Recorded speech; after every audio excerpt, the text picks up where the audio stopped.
more than $65,000 worth of cannabis. That's what officers found hidden in a single HDB flat in MacPherson. But that's not all.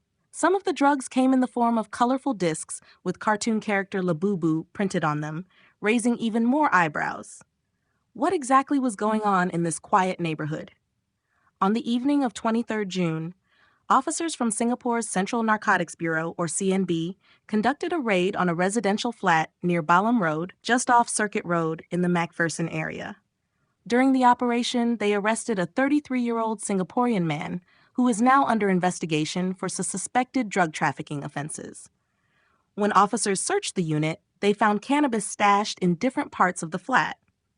And not just loose leaves or powder, some of the cannabis came in a new form, pressed discs with Labubu designs, a popular collectible toy character. This unusual packaging likely hints at efforts to make drugs look trendy or appealing, possibly targeting younger users.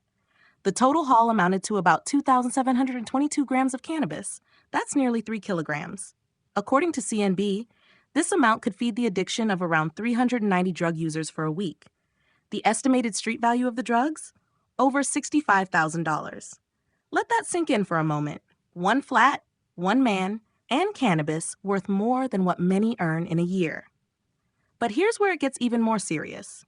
In Singapore, cannabis isn't just illegal. It's classified as a Class A controlled drug.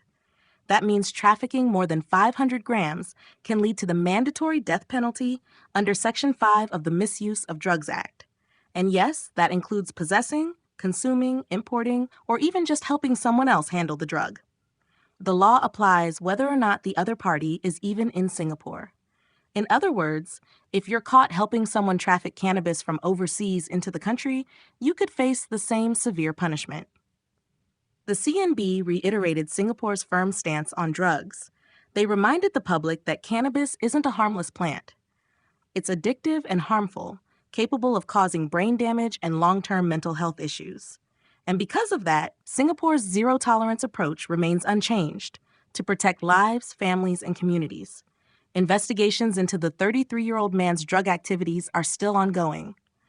Authorities will be looking closely into whether this case is part of a wider network or just an isolated trafficking attempt. So here's a question for you. Do you think these cartoon-style drug discs show a new and dangerous trend in how traffickers are trying to appeal to younger users? And is Singapore's tough stance on cannabis still effective today, or does it need to evolve? If you find this interesting, don't forget to like, share, and subscribe to our channel, 2230.